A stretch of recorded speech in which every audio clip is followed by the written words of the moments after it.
Ah, right. My glasses. Have a cup of tea.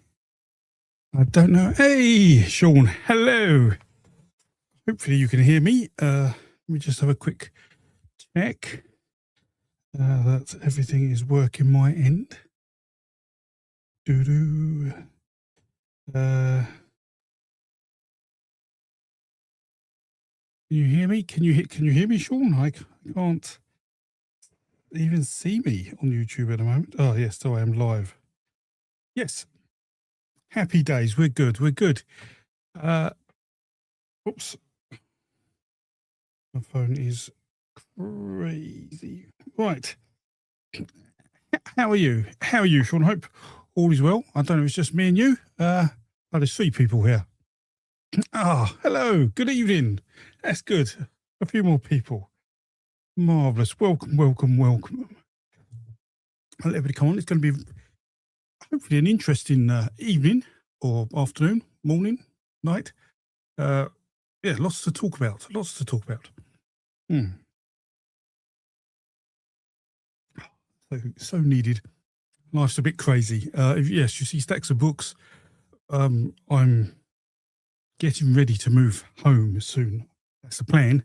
And I'm trying to pack things up and failing miserably by finding more things to pack than the things I've actually packed, if that makes sense. It's like an archaeological expedition. Yeah. So, yes. Hello, John. Hello, David. It's good to see you. And so, what we're going to talk about today is a paper I've written. I've had some feedback on it, and I'll go over that. And that explains how we can understand what stories are classified as, so whether they're myths, legends, or folk tales, which is something I've made videos about, but I was never happy with that. So I thought, how do we solve this? And I think I have a solution. We can touch on books I'm writing. So if you've got any ideas or thoughts you want me to add to them, I'll happily take on your suggestions. And we can look at some of the things that have gone on in the news. We can do it now. I know if you haven't read, in Cambridge, good cheer from London. A fellow Londoner. Hello, Howard. So yes, so there was a very interesting article about I think it's Cambridge Archaeological students went on a field trip. And the only thing they've ever really found, according to what was written, is a tube of Smarties, which are like little candies for the Americans here. So they went on this exhibition, and they found a Viking burial pit, and which was amazing. So it looks like some Vikings have been caught in a battle, tied up, and thrown into a pit. But one of the Vikings, so the average height of a Viking, I think, is about 5'6", and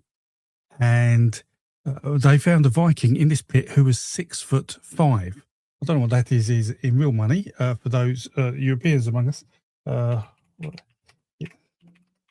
In meters, it's got to be over 2 meters. Just 1.96 meters. So that's a hefty old Viking, a giant of sorts. So that was quite a miraculous field trip for people doing archaeology. So so that was quite interesting to see. There's no photos yet that I've found, but when they come in or when they do turn up, I'll share them on the YouTube and Patreon sites. What was also interesting about the giant Viking was that he had a hole in his head. And that wasn't done as part of his death. That was a pretty, I wouldn't say common, but it was a well-known surgical procedure that we see quite a lot in dead bodies from long ago, where they attempt surgery by making a hole in the skull, and it releases pressure. And there's a term for it, which I can find if people are interested in it. But it was quite interesting. But it was certainly, it seems like they have been in a fight, been tied up and thrown into this pit to die, or they were dead when they were thrown into the pit.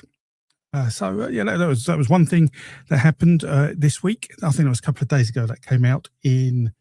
Let me do share it, because otherwise I could be making all this up. So let me. This is in popularmechanics.com. So I should be able to share my screen. So let's do that, people. Know that. Share screen. Whoa, the entire screen. Here we go. So if I put that on the screen, there we go. So you can see that. Hello.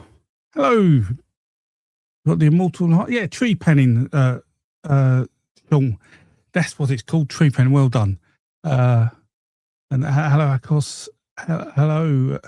Yes, everyone. So So this is the article. So there isn't much to it, but it does talk about it. Yeah, it was Cambridge. It was called tree panning.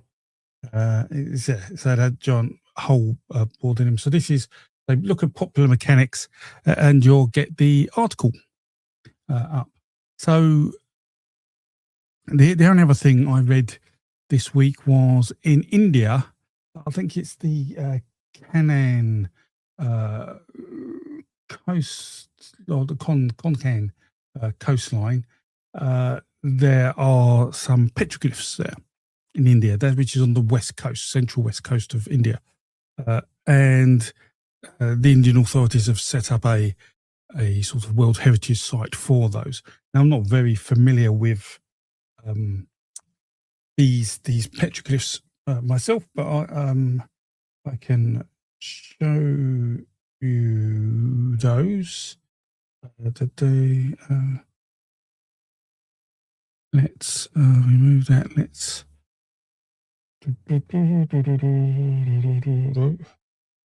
I don't know what I'm doing anymore. I'm very technical. Why can't I get another screen up? Right, let's try this again. So yeah, that's better. Right, share. Sorry, my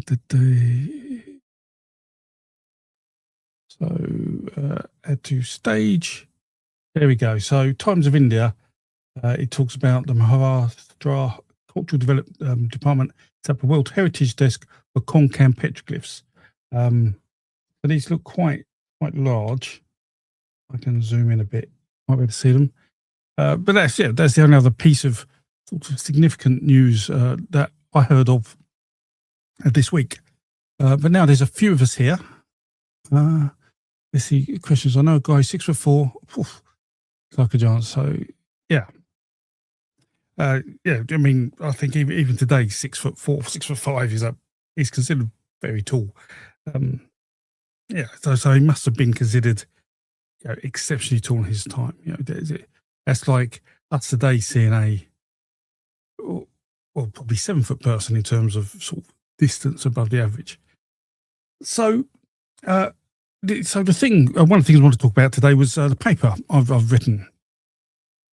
So one of the problems we have in folklore, or one of the things we want to do, is define what a story is, what a narrative is, what sort of narrative is it, so then you can compare it with other similar narratives. So I'm not talking about motifs, so what it's about, but actually the type of story.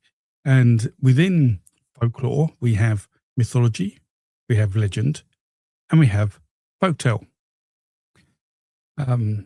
1.6 meters as tall.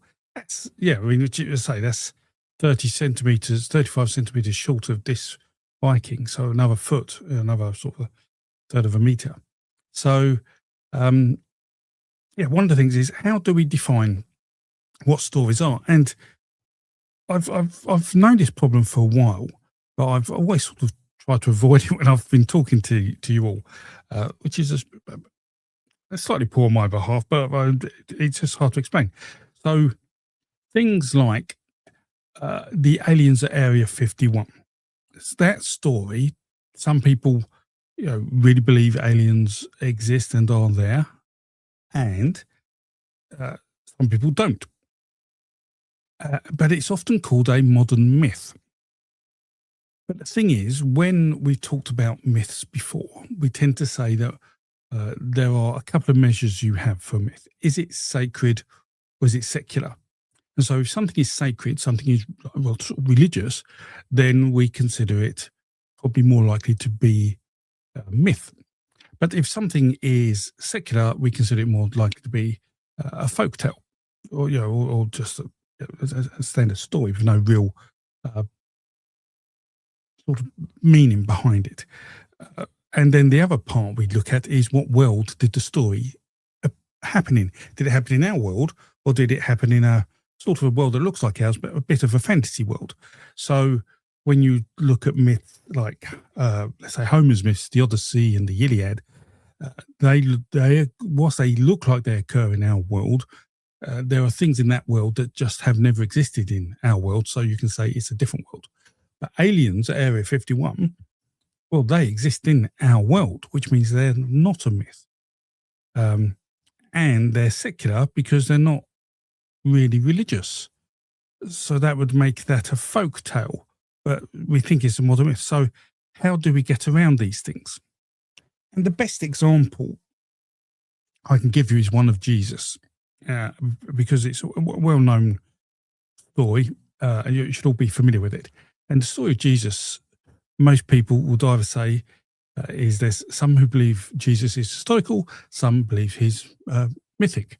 So you have mythicists who believe in that Jesus wasn't real. So which one is it? And I posit that it's neither. So what I've written is a paper that says this is how you understand what a story is. And so it removes sacredness and secularness. And basically it uses something I refer to, we could call it here as narrative authority. So if the person talking to you, telling you the story or telling the story is telling it to people who believe that person has a narrative authority. So if a priest, for example, tells his congregation, oh, this is the story of Jesus, he would have a high narrative authority. Whether or not the story is true or historical or magical or whatever, that doesn't matter. The fact he is telling you a story from a high point of authority for that church congregation. However, if I told you the story of Jesus, you would not look at me as a high narrative authority with regards to the gospel stories, because I'd be telling the gospel stories as though they were sort of a fairy tale, folk tale, a fiction. To me, I have no belief in that. And I'll be talking to people who probably aren't believers in Christianity, although there are a good chunk of this audience are, but there's some who would sort of resonate with what I'm saying, who wouldn't be. So narrative authority is really key in understanding if a story could be either folktale when the authority is low, or a myth if the authority is high. But what about legends? Because that's the other thing. Where do legends fit in terms of in between this? And this is whilst narrative authority is really interesting, the magic is this next bit, and it's where we look at the setting of the story. We tend to put it in our own context. So if we tell the story of Jesus in the Gospels, Jesus, those stories are 2,000 years old. And so we think 2,000 years old, we don't know if it's historical or not. It's probably a myth. But that isn't what is going on.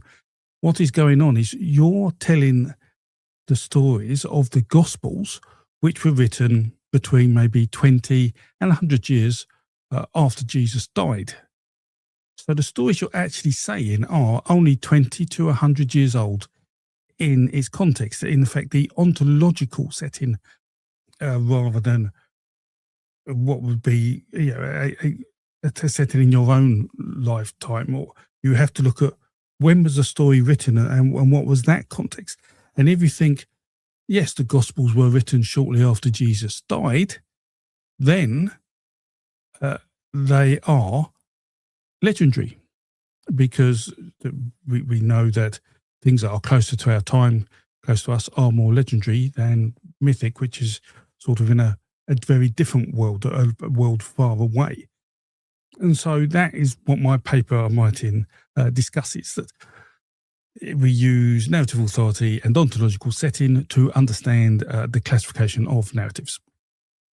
And that will allow us to better understand, what type of story a story is, allowing us better comparisons. So I think hopefully that makes sense. I will update that paper this week, and then I didn't know whether to publish it or ask to publish it in either the Journal of American Folklore, which that I know there's a lot of competition to post in there, but that was where Bascom and Littleton, who we tend to use as sort of classical theory in this, were published 60 or so years ago. Or I could publish it, or ask to publish it in Folklore, the UK version of that, or I could just publish it for you all here. Really, it just wouldn't get as much publicity. So yeah, that's my thoughts. If you had any thoughts, either feedback here or feedback on YouTube, member posts or Patreon, depending on where you are, and hopefully that will be a good paper for you to read and understand why we classify myths. The benefit of that is that it really acts as a foundational property of the book I'm writing. So I'm writing a book. I'm writing multiple books. I've got one book which is about the oldest stories, and I want to not just tell you what the oldest stories are, but what I want to do is to tell you why we think they are the oldest stories, what is the process we went through, and to sort of show some detective work on how we got there. And part of that is understanding what type of story a story is, and this paper helps. Now I'm doing one other paper as well, which is in draft, is far more complicated, and that's about the definition of myth themes and the consistency around that. And that's really important. So that would mean that we could do a lot better work with the Mythology database. So that's one other big thing, actually. I wanted to talk to you all about the Mythology database. So there are a fair number of errors in it. It's a lot of work to fix all these errors. I mean, there's probably 20 or 30,000 issues with it, like spots of data that need correcting. And I've been looking at this, and I've had people help me try to fix it, but it's an uphill struggle. More information is coming in, and I'm not finding time to do that. So, for reasons I have not yet worked out, I probably drank too much tea. On Tuesday of this week, I decided to rebuild the database. So the old database is still there, but I retrieved another set of data from Yuri Berskin for his database, and I have translated that all this time, rather than using my own work and my own code, because that's one of the things I used to specialize in. I tried using an AI tool to do that and compare the results with my translation. And I have to be honest, it was very good. It picked up some things I hadn't picked up, but it also missed out a few things I picked up. So, is it better? I think overall it'll probably be more consistent and less prone to spot errors. And so I'm going to use that as a default for the new set of data. And so what I'm now doing is, within Yuri's data set, there are thousands of formatting issues that you can't pass the data into a database. It prevents that. So I've just got to fix those, and I can do that in a programmatic way. I've done it before.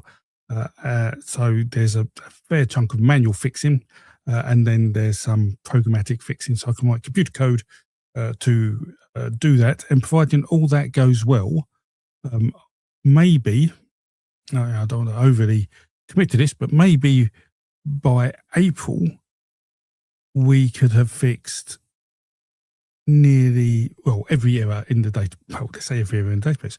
Hopefully, most of the errors in the database will be fixed, and that'll make the database in a lot better state. So, what I also do in the database, if you don't use it, I use semantic search. So it does have sort of like you can't query it using AI, but you can search and it'll find things that are very similar to what you've asked for because it understands they're close. And the reason I don't allow AI querying of it is because I don't want the data to be consumed by an AI organization and then misrepresented, because I see data all the time get misrepresented by these AI companies. So I'm trying to, in a way, gatekeep the data, but make it freely available for individuals and academics and universities. But I'm not giving these companies whole chunks. I've literally had those companies write to me and say, we are an AI company, but we're not going to use this for AI. But would you mind giving us a dump of all your data? To which I've basically ignored them. I don't think that's a good idea. But I wanted to share that with you, that I've done that. It's a huge amount of work to translate. And that's so for all the support I get.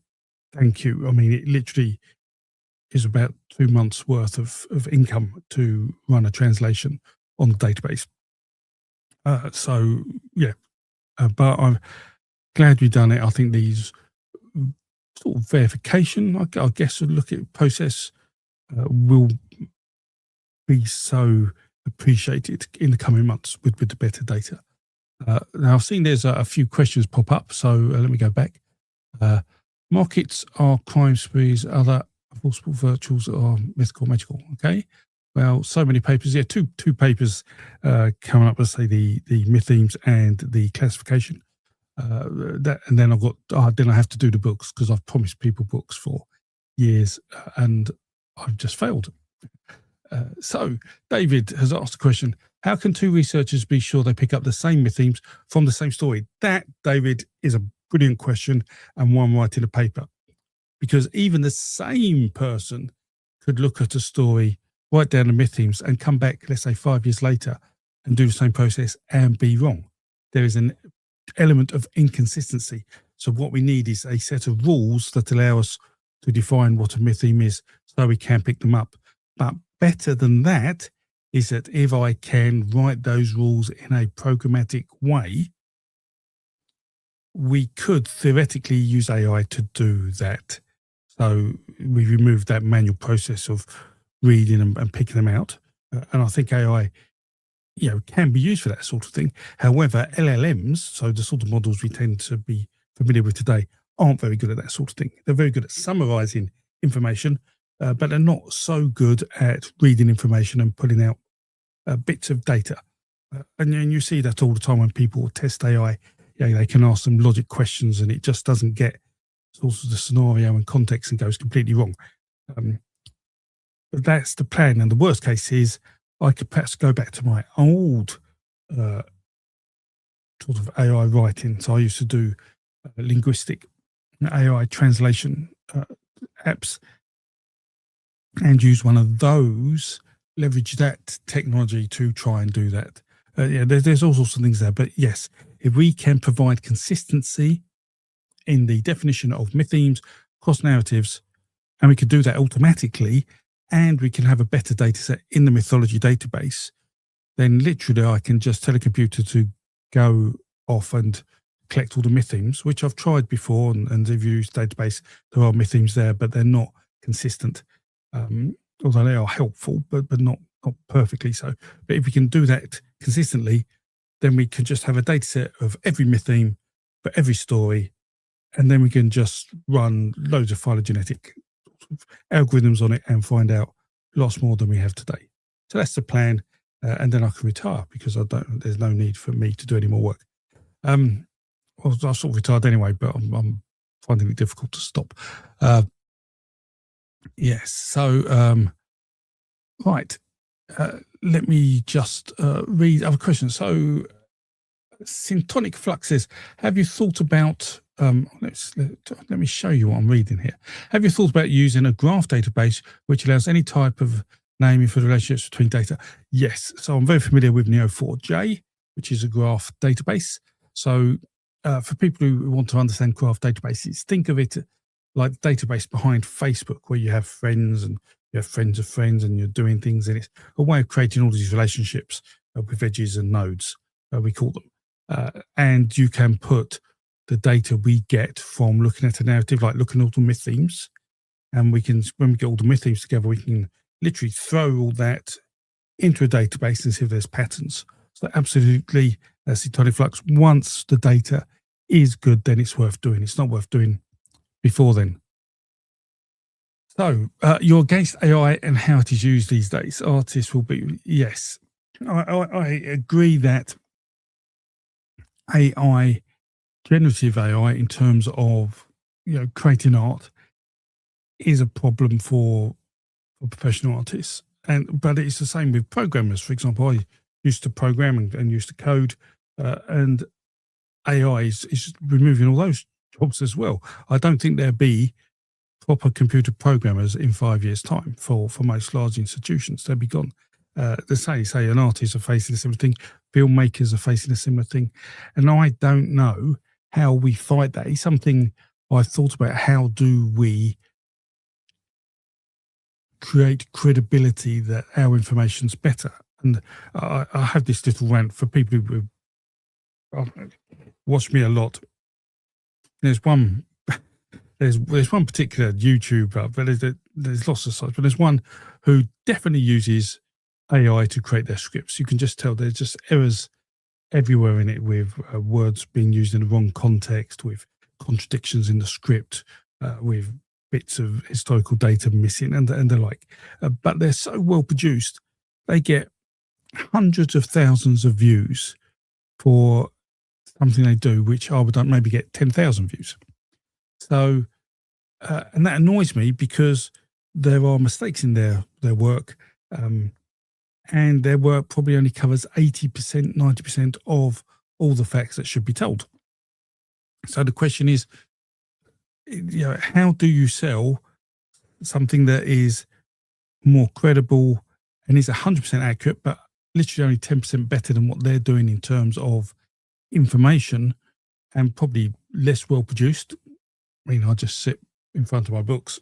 How do you sell that? And I don't know.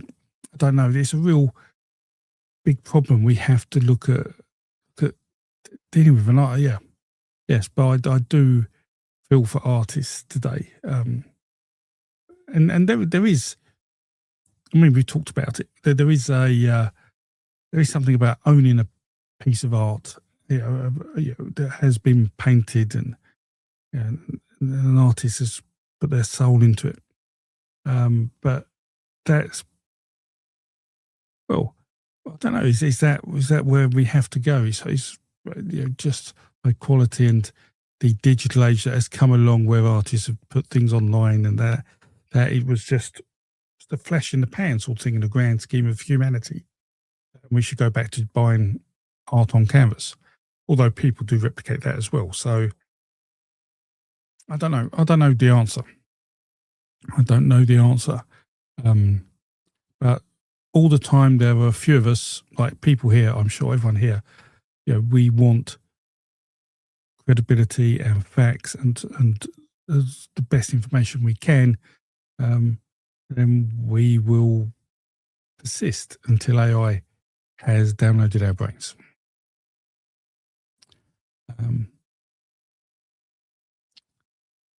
Oh, wow. So, David, yes. So the paper, I'll make it public. I'll put all the information in there. If there is an algorithm, a programmatical algorithm I can share, I will do that. I already have a few other academics who are writing books and who study myths, who have asked for that information as well. And they've reached out to other academics who look after other libraries of information. So there's an absolute demand for this. So yeah, absolutely. Yeah. And ideally what we can eventually do is grab all those narratives and pull them in to a central repository. Um, our experience compiles mythic content in 4D. Yes, that's an interesting thought. It's because of time. Are you talking about? Yeah, so we have to put it in context. I don't know. So let's. Sean has a question. How much ontological, historically true information is allowable to call something a myth, legend, or folklore? That is a great question, because something I've also done in this paper is I have said history is not a genre of folklore. History is a scientific method you apply to a narrative to see if it has any historical information in it. Is not history. So the amount of truth or anything does not matter. It is all to do with narrative authority. And ontologically, how true it is. I mean, if you mean how close to it happening in our world it is to us, then it's more likely to be legend.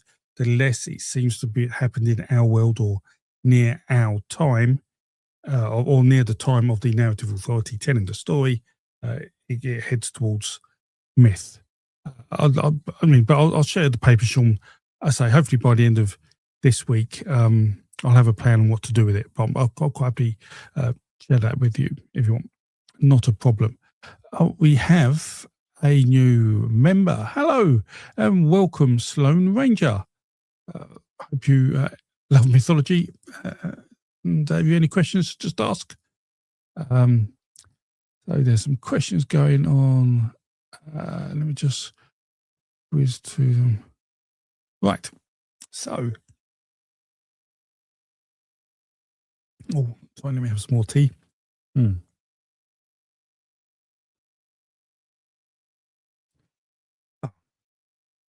So that's the paper, the situation. So the book situation sort of touched on, which is on the oldest stories, and I'm going to cover what I consider the biggies.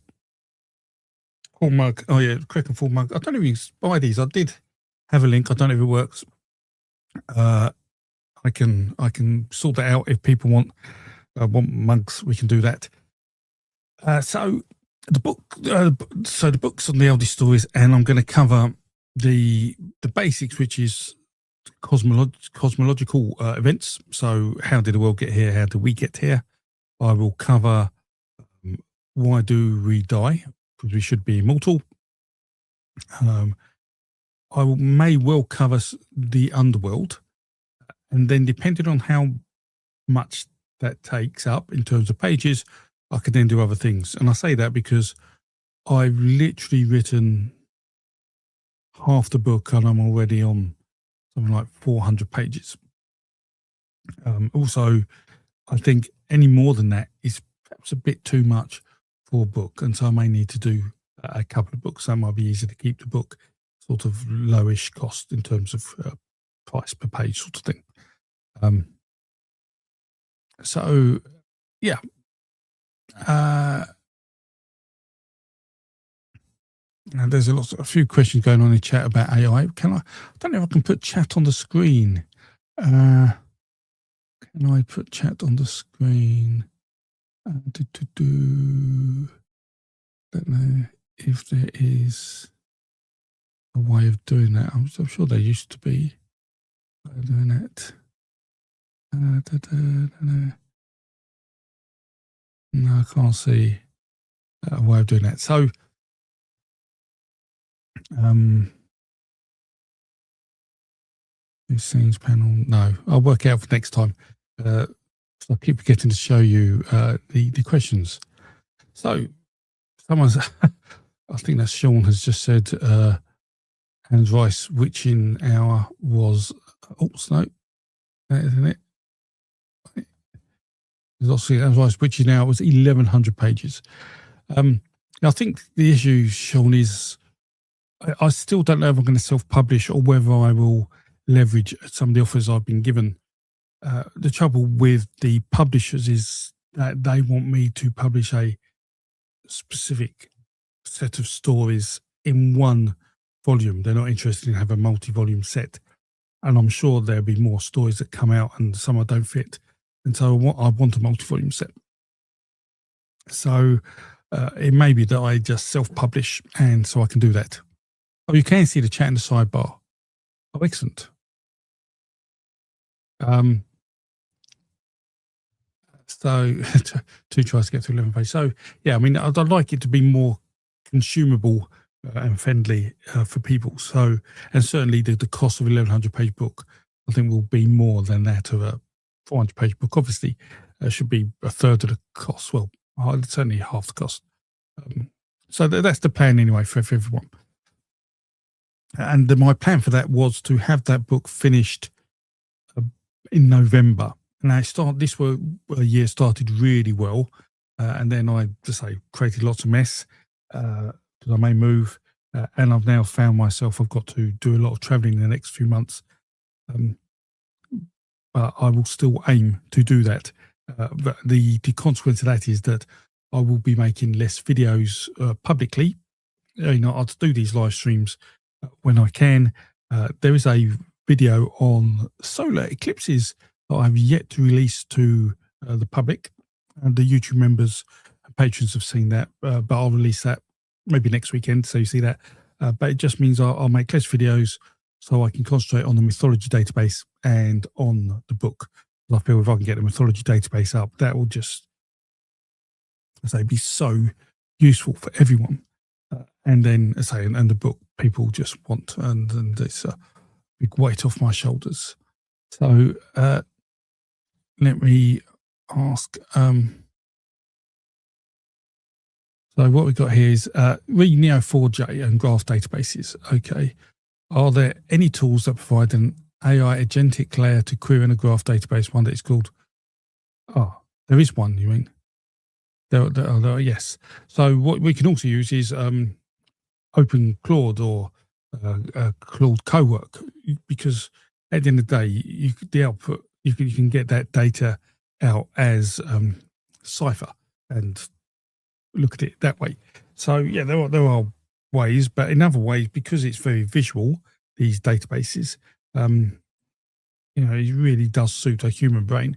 I think maybe more than an AI brain, but we will see what the future brings. So a question here, from Brian. Is there any chance that the earliest known reference to a specific myth or version could be mapped and dated for cross-reference? Yes. So it depends on what you want to reference. So primary sources, we're a bit stuck. And by that, I mean, writing only came around 5,000 years ago or so. And so we can't reference any myths older than 5,000 years if you want a primary source. So then we can relate to secondary sources or tertiary sources, and then you're relying on an academic or someone to have done some work to say, this is why we date it at this date because of all these things, which is what we do with phylogenetics. We can show that there are all these different narratives all over the world that maybe have a common theme in that we think are related, and we can look at how humans migrated and linguistic differences and cultural developments and archaeological information, and create a probabilistic map and say, probabilistically, this is it, and then give you a reference to that book. That's the best we can sort of do. Certainly, in terms of the updated mythology database, one of the biggest problems I have is I haven't included biographical information in probably 70% of narratives, and so the updated version will have bibliographical information in probably nearly, I would say, well, I'll probably turn it around, and in 70% of narratives will have a bibliographical information, because that's really important for research. You need to know where that stories come from. I think the only stories that will be in there that do not have that are those that would be regarded as common folk tales. Excuse me. So not myths or legends as such, but sort of folk tales, fairy tales.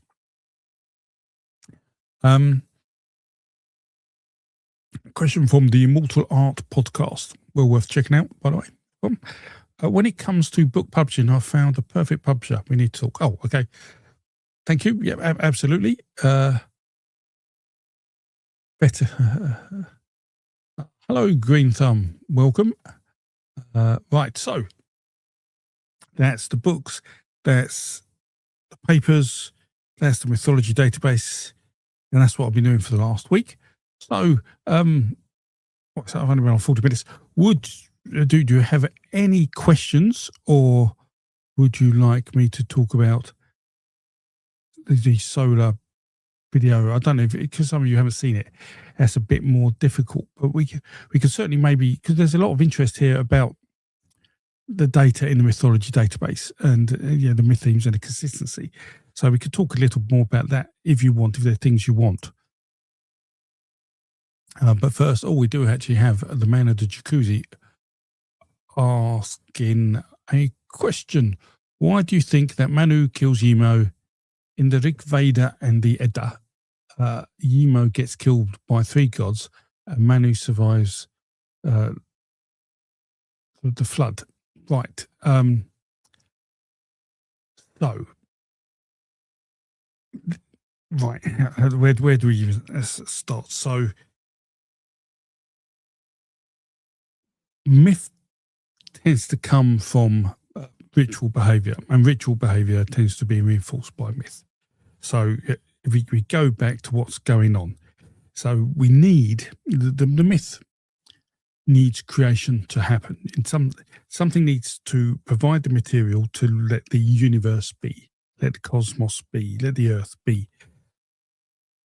And so back at that time, humans had no idea where all the material came from. No idea at all.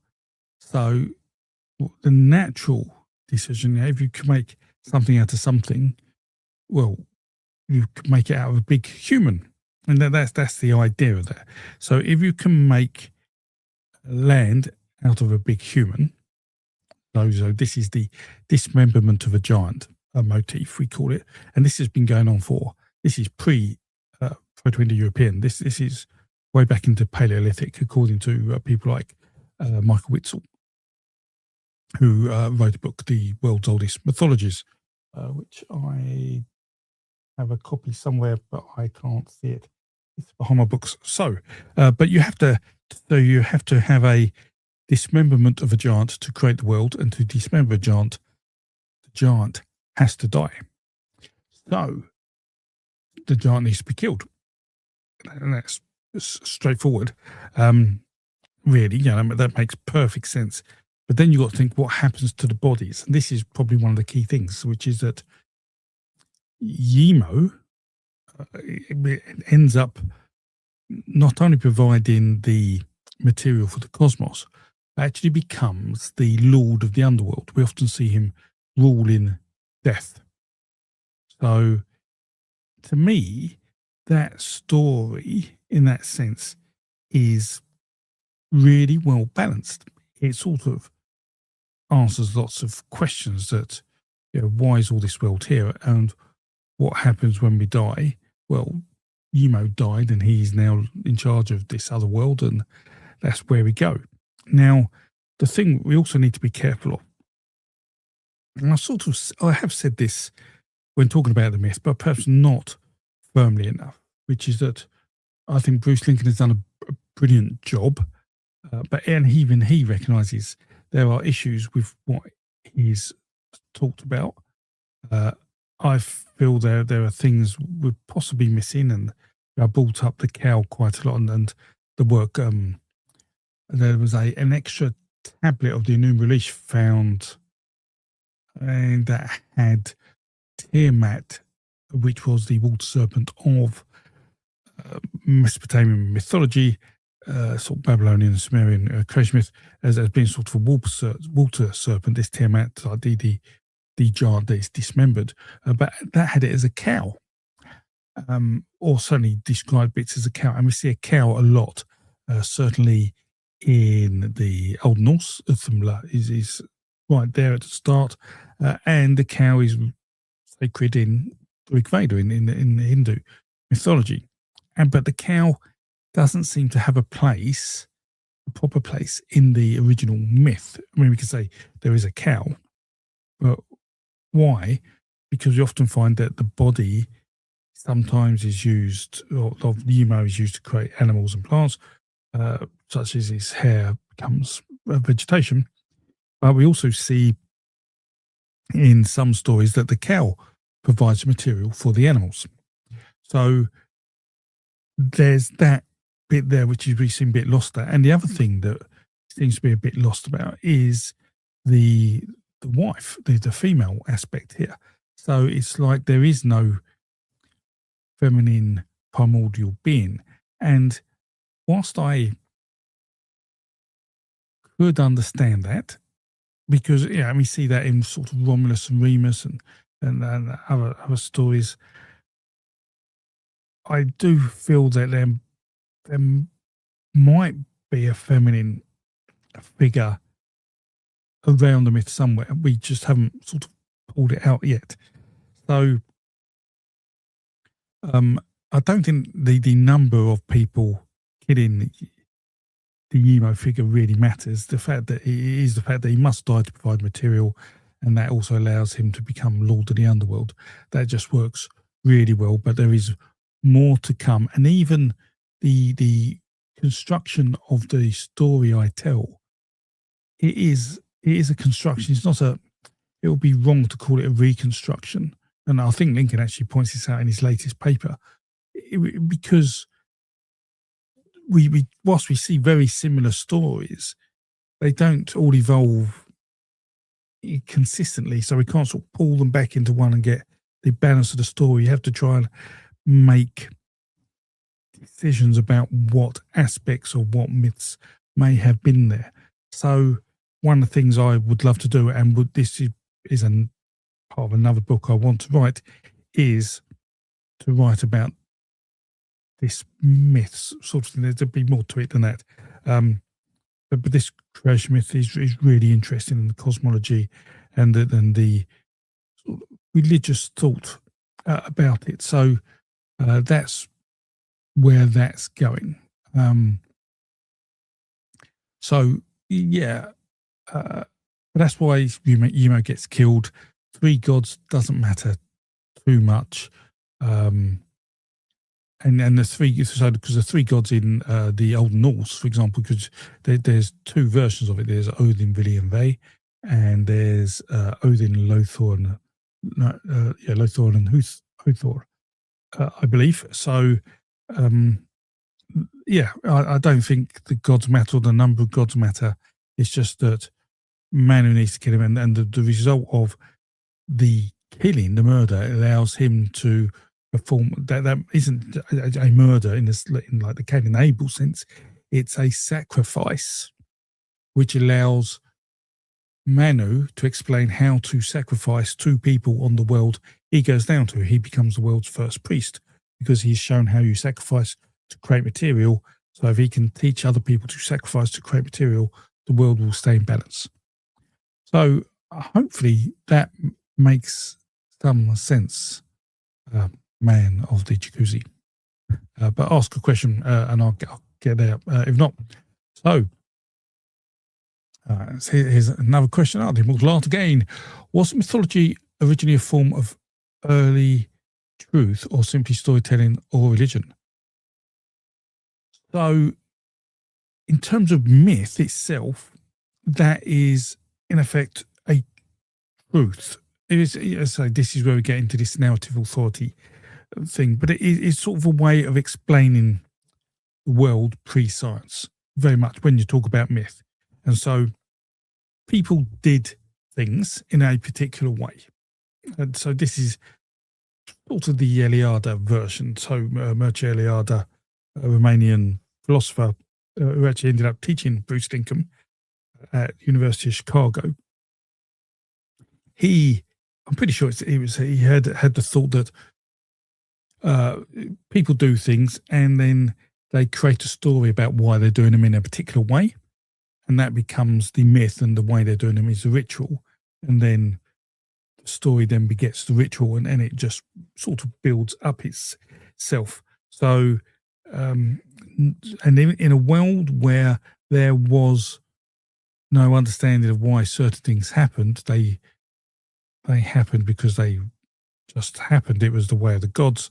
Then myths were the only way to really answer that. So yeah, and that's why there were rituals and storytelling literally for everything. Everything was done for a purpose. So there was we think that there wasn't too much downtime in the sense that people did absolutely nothing. Let's say 10,000 years ago, they probably, when they had nothing to do to help the community, they did something that was sort of necessary but relaxing, maybe art or whatever. But there was always a story about it. We it makes sense that, say, there was a song or a story about eating, about cooking, about hunting, about painting and carving and fishing and all these things, and walking and going places. And that's something, we've lost today. That's one of the things. I mean, I'm not religious, but that's one of the things that I feel really sad about, that how many songs have we lost? That, just make the world a better place hearing songs all the time. So, yeah, I think the myths themselves were like an early form of truth, which became religion because you had to follow that way. There was also folk tales, which are just stories about, teaching children how to behave in a particular way. Folk tales weren't generally considered, I think, as serious narratives for adults. That's how I look at it anyway. But there were multiple cultures and multiple times and multiple landscapes where those variables will all change. But that's my understanding of how things came to be. And yeah, there's a great point there by Excel. We have no idea where the material came from. Perhaps a large primordial giant was sacrificed and a Big Bang. Funny enough, one of the other books I'm writing a novel as well, and there is a creation myth at the start of that, which it's sort of, I don't want to give any spoilers, but it results in the dismemberment of a giant, but it's done in a more science fiction way. So rather than the giant being dismembered, he is exploded. Explosives are placed within him, and kaboom, and that's the Big Bang. I may still change that, but it made me chuckle. So yes. So hello, Mr. Ponder. Hello. I don't know if I'm missing some questions. Here's another question though from David. What are your thoughts on Romulus film series? Or Rome? Is that Rome? The two season film. I've heard good things about it. I don't have a television. I don't watch television at all. I do occasionally watch a film, but so I have to say I haven't seen it, but I've heard good things. I think that was one. I think it was one of the first episodes. There was a bull sacrifice, and that was really well received, quite graphic.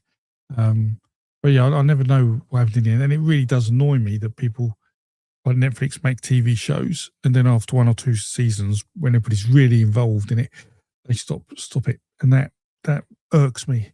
One of the modern irks, definitely a first world problem, is that why would you watch telly if you don't even know they're going to finish the TV show? It's a bit like reading a book series. I haven't read Game of Thrones because I'm not going to, just in case George R. R. Martin doesn't finish the books, because I don't want to put all that effort in and then be what happens. So yeah. Right. Let me just whiz down.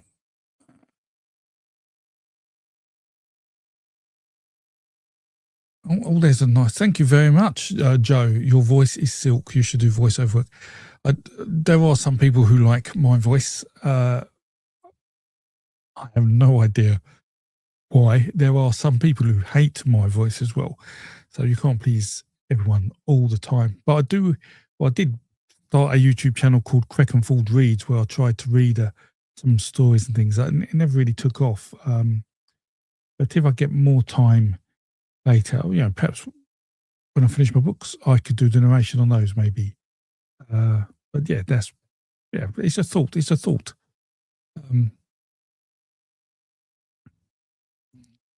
So here's a point from Jeffrey.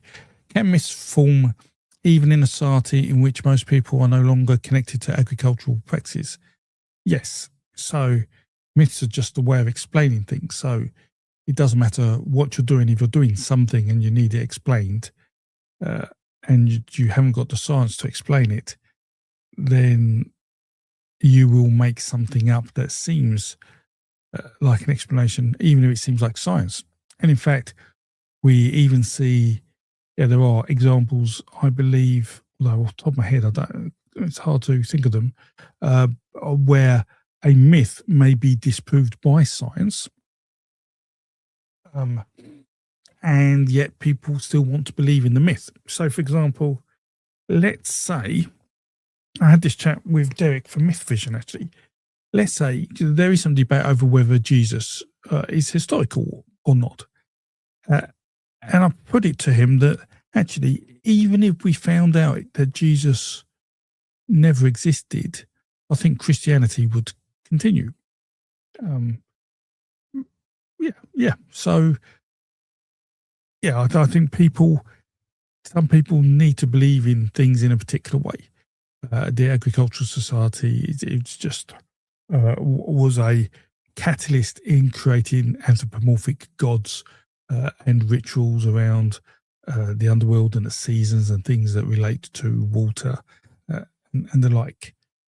So the cultural system, so society and landscape influence the myths. This is how I tend to phrase it.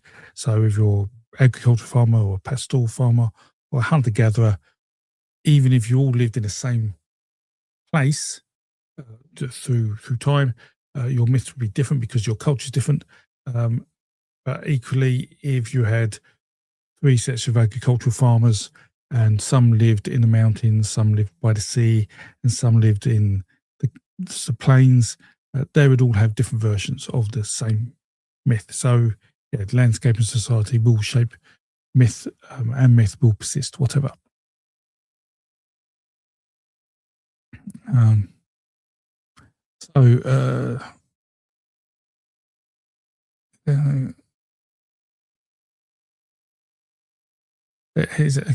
So Sean says, the pillars in Göbekli Tepe both seem to be male. Now, yes, I know one is wearing a belt, which suggests they're hiding genitalia. Yeah, but you're right. Right now, I did also see megalithomania. There's someone called JJ who just, I don't know if you know megalithomania. They go around. They're particularly concentrating on megaliths, and they talk about Göbekli Tepe. And I know Hugh Newman, I think, runs it. His partner, I think she's his partner, JJ, did a talk about the twin pillars in Göbekli Tepe and linked them to my take on the Indo-European creation myth. And I have to say, I do not think they are related. I may be wrong, but I just don't. There's too many other things going on there that doesn't make sense for them to be related. But whether they're females, that's a good point. I don't. Just trying to think. I've got loads of imagery. John, you've raised a really good point. I'm going to go through all my photos I took at Göbekli Tepe and check. and check. Yeah, that's a very good point. Oh, so that HBO Rome is one of the best TV shows ever. I might have to watch it on my PC then or something. I'll work it out. So yes, so I don't have telly, but in for clarity, I do have a large projector screen. So I've got a 4-meter projector screen and a laser projector. Because when I watch films, which is rare, maybe once a week, I like that cinematic experience.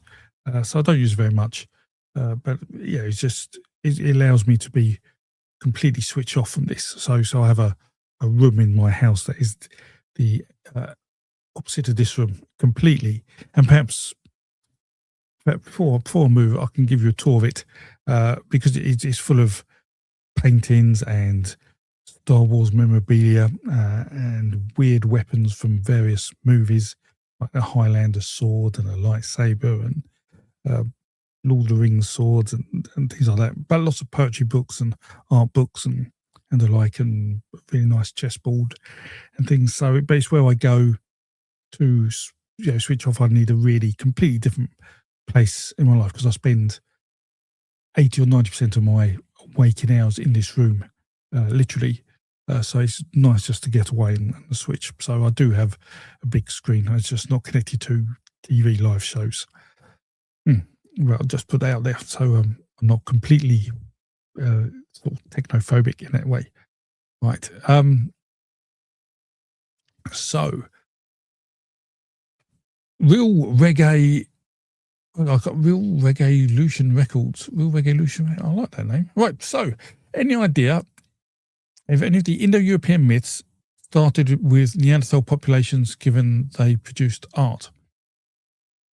I would feel very confident that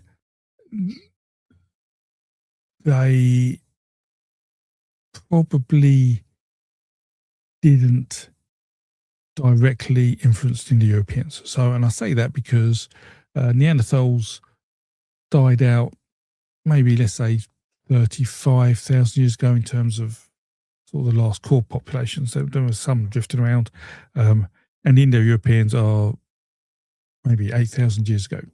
So there's such a time difference between the two, there would be no direct influence.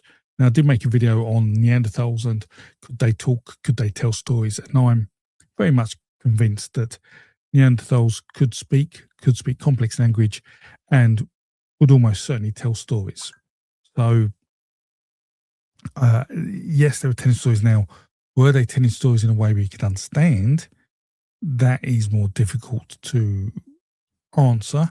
However, we do see that there does seem to be some copying of cultural behaviour in terms of like burials, for example, that were, well, they're not identical, but there's enough similarity in the same place around the same time to potentially suggest that one was copying off the other. So was that just through observation, or was there actually intermixing? And we do know there was intermixing of Homo sapiens and Neanderthals, a number of times.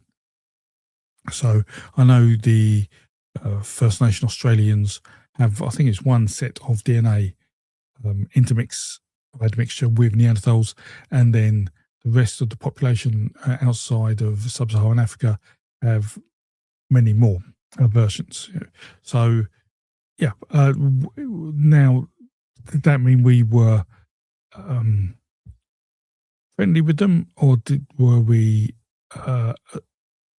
more aggressive in that breeding behaviour? Again, we can't really tell. There's sort of evidence that may hint that maybe some of the interactions were false, in the sense that populations tended to be.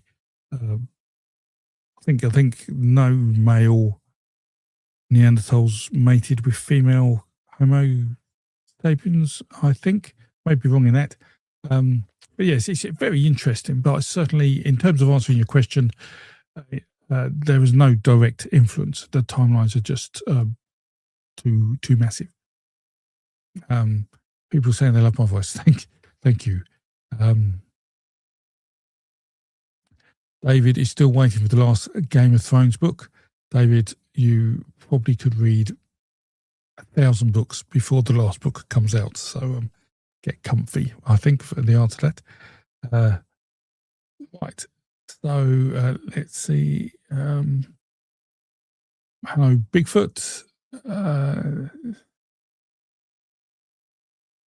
A few people saying HBO Rome are really good. Do I have a claymore? I've been asked. No, the longest sword I've got is the Lord of the Rings sword that was chopped off Sauron's finger, that sword which broke. I do also have Sauron's mace. That's quite a hefty bit of kit. Yeah, not one you want to give your kid to play with. It's a huge, it's just like that. But yeah, the Highlander swords are pretty cool. But I've got some helmets like Stormtrooper helmets and Darth Vader helmet and a Halo helmet and the Iron Man helmet and arcade machines and old toy cars. And yeah, it's just like I say, a little den where I can go in and it feels like Christmas when I go in. Just years of me collecting rubbish. Yeah. So, right. So here, another question. Ink Crimes. Hello there. So much to pass through in your fields. If you were to recommend one book to get someone started down the path you're on, what would it be? One book.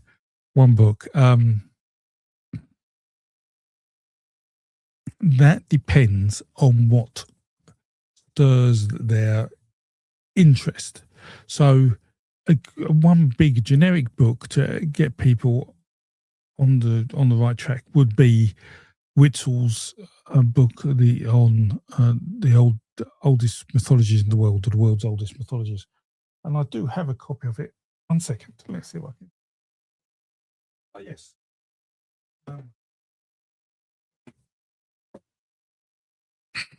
That's what it looks like. It's quite a thick tome.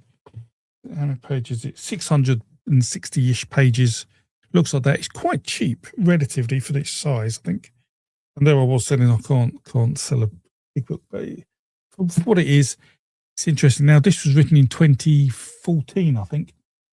So it was pre-DNA, and I think Whittle made a note somewhere saying that even with DNA, it doesn't really affect anything he says about where key myths come from, the oldest myths. So he talks about dismemberment, like the giant dismemberment, like Emo.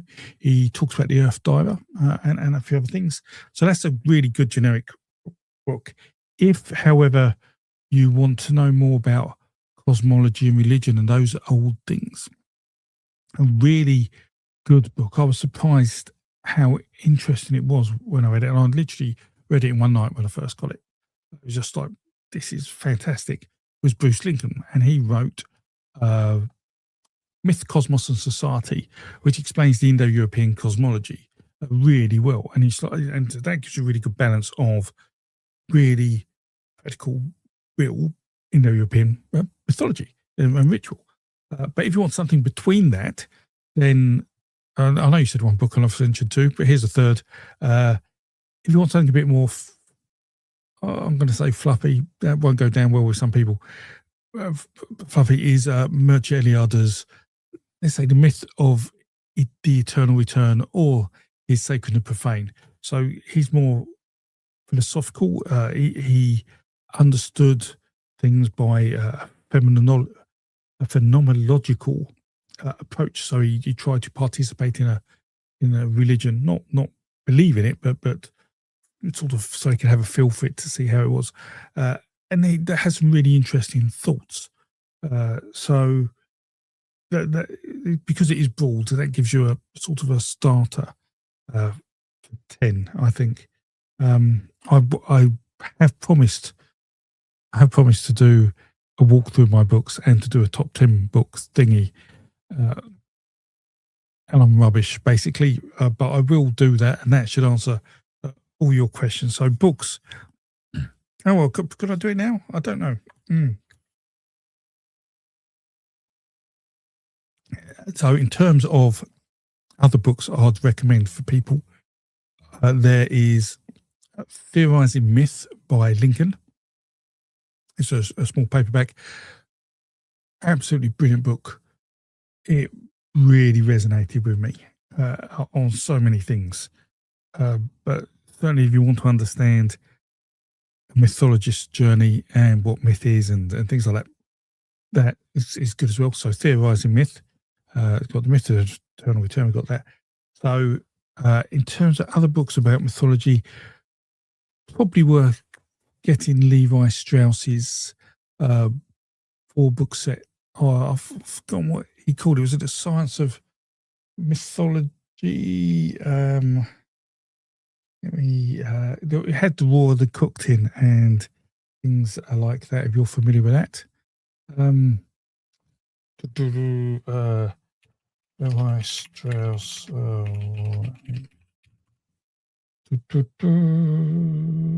want to know.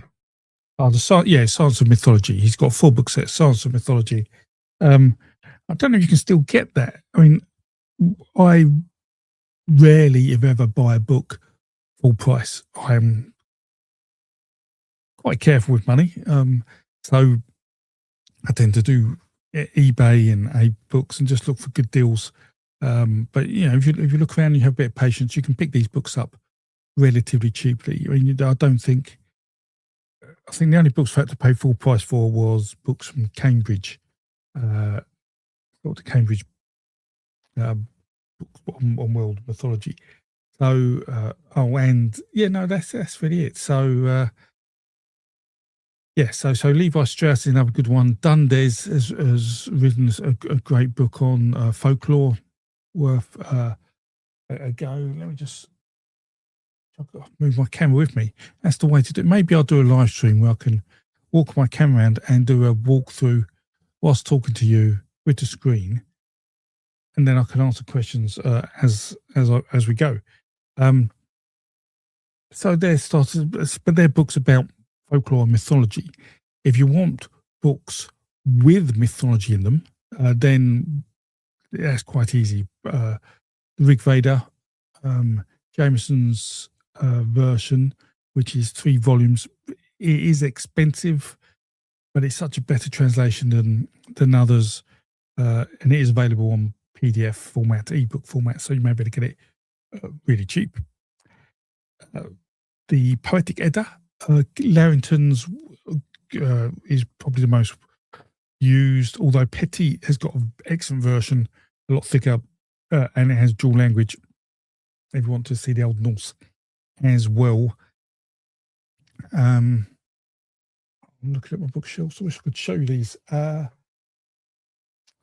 If you're English, you like English folk tales and folklore, Catherine Briggs, she's done a set of the folk tales of Britain, and they're really good.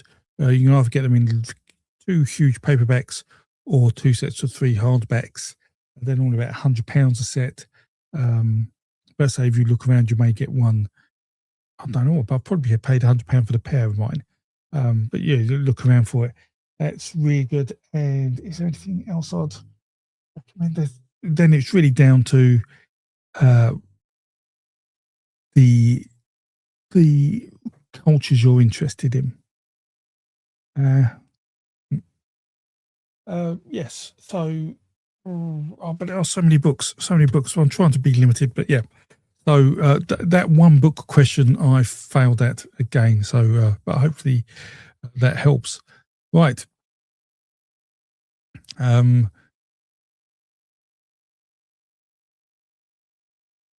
So I've got a question. The Neanderthals didn't disappear naturally; they were killed. Well, some were killed. Some did die out naturally because of lack of resources.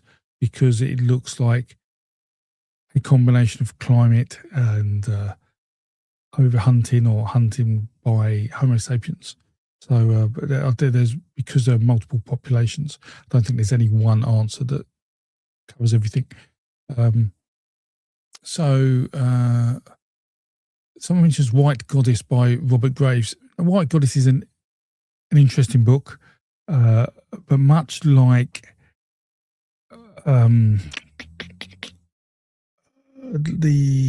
how can I forget his name? Hero with a Thousand Faces, Joseph Campbell's work, and Fraser. They're books that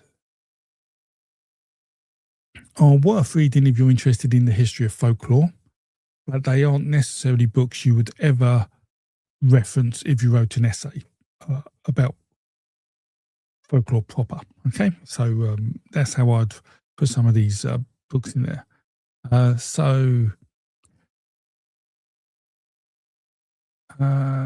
lots of people now talk about Highlander and things. Hello, people who are just joining. Hello, Steve. There's some people who've been very nice with my videos, right?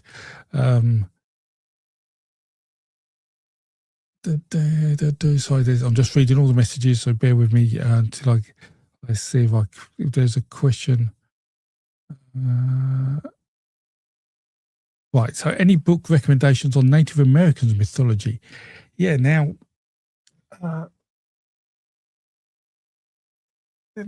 so I do try and spend lots of time looking out for old books on Native American and African myths, because I know little about those.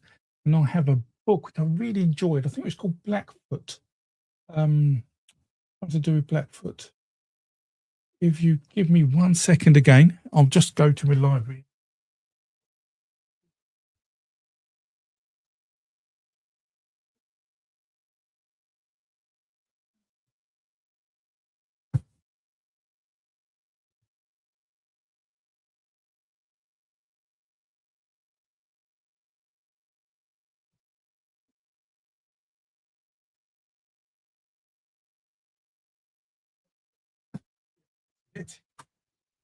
Sorry about that. Too many books. I really enjoyed this one, Black Elk Speaks. Don't know if anyone's read that. Found that very enjoyable. So obviously Black Elk is telling stories. But I do have a few sort of generic books on Native American myths and the like, and I can go through those when I do my book tour at some point. That whole story is a myth. Or is it a legend?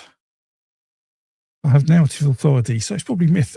But yeah, when I do a book tour, I can go through those. But yes, it's I love trying to find old books, and I've got a few just here which are really old. I've got one on Congo life, so folktales from the Congo. Something called Popular Antiquities. So before the term folklore came along, these stories are often called antiquities. So I've got a book on popular antiquities I've managed to pick up cheap off eBay. So it's just a question of having a little bit of patience and looking. So an eBay tip as well is if you see a book you like, but it's too much, watch it, and sometimes the buyer or the seller will see that you're watching it, and if they want to get rid of it, they'll come back to you with an offer saying, "Oh, you can buy it for $10 off or £10 off or something," which is I do quite a bit, and so that works. So, right, and there's right. Let me whiz down to questions. Oh yeah, Black Elk Speaks is amazing. So obviously, yeah, some people have read this. Right, so here's a question which I haven't read, but so hello, Exit. Do you ever wonder why we are looking for a Pi language, the one that started them all like pie in the sky? And surely it would be the oldest language. No, right, which we know is Irish. So we do have words from a language that was around 15,000 years ago. So that's before Irish, before any Indo-European, before agricultural, Neolithic agricultural movement.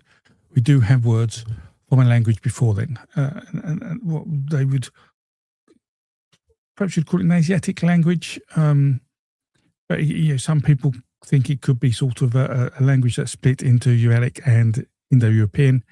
But there are some words, and I made a video about this long time ago.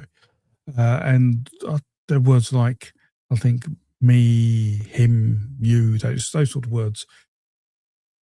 So ultra conserved words that are used all the time in language. But there were 3 words which were strange, but persisted. And one, I think it was ash, bark, as in tree bark, and worm, which is an old sort of name for a snake or a serpent.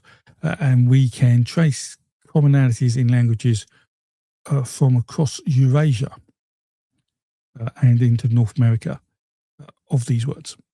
So, say 15,000. And then there's perhaps the oldest word we know of all, which today we say digit, but is actually comes to the word that means one, which is probably near, well, they're guessing about 20,000 years old.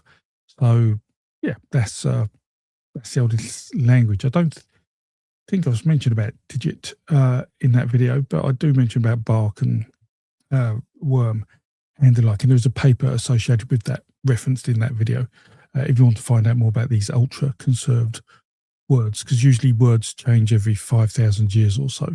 The language changes so much. So if you go back in time 5,000 years, you'll not understand anything unless someone had some ash on a bark and was waving it at a worm. But that's about it. So let me carry on whizzing down. There's recommendations for books. Excellent. Right. Those some great books there, Eric. Thanks for those. Right. So it's digit. Yes, digit.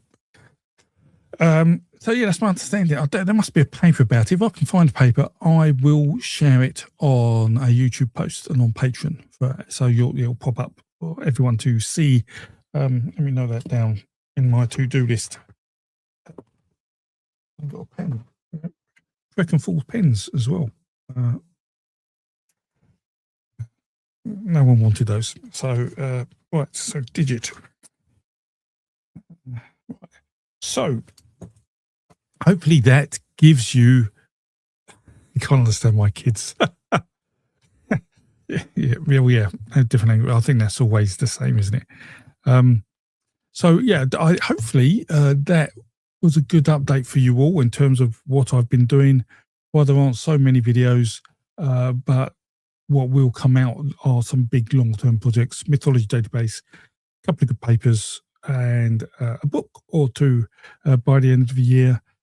The support you guys give me in terms of liking my videos, subscribing, really appreciated. For those who are YouTube members and patrons, really thank you so much. I mean, as I say, the Mythology Database is an expensive beast, and I'm doing some big things to it, and it has cost literally thousands of dollars this month to do what I've done. So your support is absolutely fundamental to that database existing, to helping our research, and hopefully, say, this version 2 of the database will be something we can be really, really proud of. So thank you so much for all that.